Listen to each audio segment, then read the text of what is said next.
Welcome to the Cystic Fibrosis Foundation's CF Education Day webcast, How to Lower the Risk of CF Germs in Everyday Life. This program is sponsored through unrestricted educational grants from Genentech and Gilead. I'm Eric Conger, your host. During this webcast, I'll ask the experts what people with CF and families can do to lower the risk of getting or spreading CF germs in everyday life. To learn about CF germs, nutrition, how to partner with your care center for improvement, and the latest in CF research, watch an archived webcast on the CF Foundation's website. Joining me today are Drs. Lisa Seaman and John LaPuma. Lisa is a professor of pediatrics, a specialist in pediatric infectious diseases at Columbia University Medical Center, and the hospital epidemiologist at the New York Presbyterian Morgan Stanley Children's Hospital. John is a professor of epidemiology and pediatrics and the director of the Cystic Fibrosis Foundation's Burkholderia Cepacia Research Laboratory and Repository at the University of Michigan, Ann Arbor. Welcome, Lisa and John. Thank you, Eric. So before we begin with specific questions, which I'm sure you have several, John and I wish to emphasize that the recommendations for everyday settings are intended to educate people with CF, their loved ones and friends, about the possible risk of getting germs from socializing with others with CF, from the natural environment, or from leisure activities and hobbies. And these are questions that people with CF and their families have been asking us for several years now. And we wish to emphasize that we don't have all the answers, but that the recommendations are based on the latest science and are intended to help people with CF make educated decisions and good choices. However, we emphasize that what people with CF do in their personal lives is up to them. All right, well, thank you for that. My first question is kind of a general one. What are the risks for people with CF who socialize with another person with CF? So first, let's review the ways that germs can be spread between people with CF. And there are three ways that that can occur. The first way is through direct contact with another person's respiratory tract secretion. So for example, through kissing. The second way is through indirect contact with someone's respiratory tract secretions. For example, if two people shared the same drinking glass or use the same pulmonary function test equipment. And then the third way is through droplets containing infectious secretions. And we know now that these droplets can spread as far as 6 feet away when somebody coughs or sneezes. So that is the way that germs can spread through socialization, by one of those three routes. All right, so what do you recommend when two members of the same family have CF? What can they do about lowering the risk of getting germs? We've been talking a lot about balancing the quality of life with infection prevention and control practices, and the routes of transmission that I just described obviously occur every day within a family because of the important and necessary interactions that occur between family members. And many of the infection prevention control practices that we recommend are just not feasible within a family.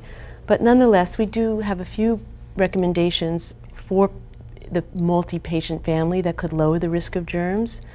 These include not sharing a personal item such as a toothbrush or eating utensils with another person with CF, not to share respiratory therapy equipment, and if possible, performing airway clearance when only one person with CF is in the room. Does the 6-foot rule apply to people who are blood related? Families have to make their choices, and of course it's possible that germs would spread in that situation.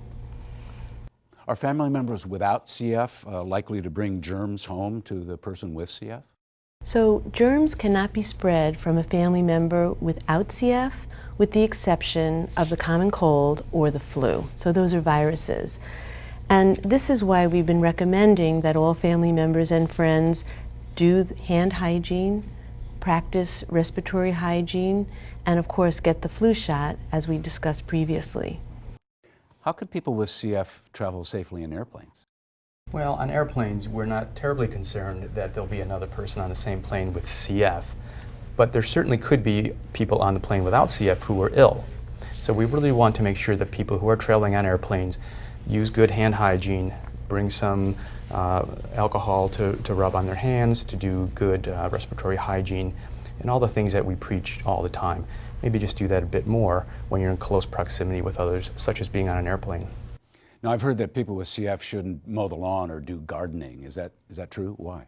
Well, there are certain germs that infect people with CF, such as Burkholderia and Aspergillus, that do live in the soil. And so activities that expose people to soil, or particularly dust from soil, such as maybe doing a lot of gardening or mowing the lawn, should probably be avoided. Can there be plants in the home? There can be plants in the home. Plants in home have not a lot of soil, and generally this just involves watering them, so we're not raising a lot of dust. Really, there have not been studies that have shown acquisition or transmission from soil in houseplants to people with CF. But again, this is a quality of life issue. I think people have to do what's best for them. If someone wants to do some gardening or potting of plants, maybe they should wear a mask. Well, speaking of dust, what about construction and renovation? Why is it recommended that CF people avoid places where that's being done? Construction and renovation sites really can stir up a lot of dust, and a lot of times that could have aspergillus in it. And so those types of situations really should be avoided. Can people with CF enjoy public places like water parks and swimming pools and lakes? Well, they can. We know that Pseudomonas tends to like water, and particularly in swimming pools, water parks, etc. But those are generally chlorinated. And if they're well maintained, the risk of acquiring Pseudomonas should be quite low. We've got less information about natural bodies of water or stagnant water. And so the recommendations there are a bit less clear. I think, again, this is a quality of life issue. If people want to swim in the ocean, for example, the risk is probably small. But again, people have to make their own choices. Are there any specific activities that people with CF should avoid when in the water? Well, we avoid certain types of water, hot tubs, whirlpool spas, stagnant water. These are areas that are likely to have a higher concentration of the types of germs that we're worried about in CF. So those really should be avoided. Okay, what about farms and pets? What are the risks there from animals? So we recommend that people with CF can certainly have pets, but just like everyone else, they should wash their hands after they change the litter, after they handle feces, when they clean and disinfect the cages of their pets or the fish tanks, or interacting with farm animals. But for certain kinds of activities involving farm animals, we really recommend that people with CF should avoid cleaning stalls or pens or coops because they can have organic matter in them, and in just the same way that John was talking about aspergillus for construction sites, aspergillus can be present within that organic matter. All right, last question. What is the best way for people with CF to lower their risk of getting germs? So we continue to emphasize hand hygiene, respiratory hygiene, and routine immunizations and an every year flu shot. I just can't overemphasize the importance of those three practices, which can certainly be done in everyday life.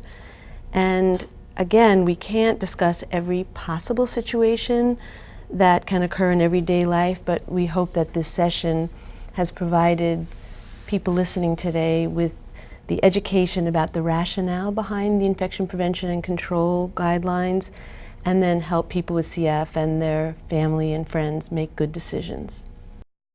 This concludes the CF Foundation's CF Education Day webcast. I'd like to thank you for watching, Lisa and John for answering the questions, Rick Vasta and the technical crew, Melissa Chin, Genentech and Gilead for the unrestricted educational grants, and the CF Foundation for making this broadcast possible. Thank you.